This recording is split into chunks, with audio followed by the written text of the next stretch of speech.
ప్రకృతి అందాలను వివరించడానికి నువ్వు మేము సరిపోము.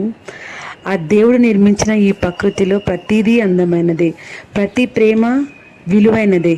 ముఖ్యంగా తల్లిదండ్రుల ప్రేమని వెలకట్టలేని ప్రేమ అంటాం.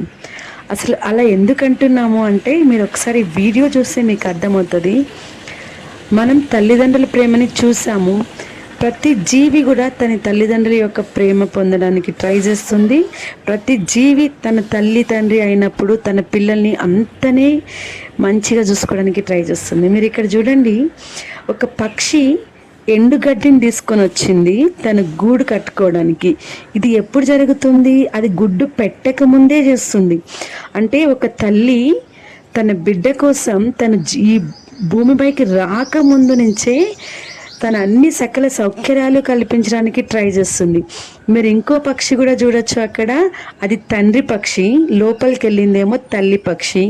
తల్లి పక్షి గడ్డి పోచలు తీసుకొచ్చి లోపలికి వెళ్ళింది గూడు కట్టడానికి. తండ్రి పక్షి మాత్రం బయట వెయిట్ చేస్తూ దాన్ని సరౌండింగ్స్ని అబ్జర్వ్ చేస్తూ ఉంది. అంటే ఏమైనా డిస్టర్బెన్సెస్ వస్తాయా, ఎవరైనా చూస్తారా అని. అంటే ఒక తల్లిదండ్రి తన పిల్లలు భూమిపైకి రాకముందు నుంచి వాళ్ళని ఎలా ప్రొటెక్ట్ చేయాలా అని ఆలోచిస్తున్నాయి. మనుషులుగా మన తల్లిదండ్రులే కాదు, ఈవెన్ ప్రపంచంలో ఉన్న ప్రతి జీవజాతిలోన అది కనిపిస్తుంది. నిజంగా నేచర్కి జోహార్ చెప్పాల్సిందే.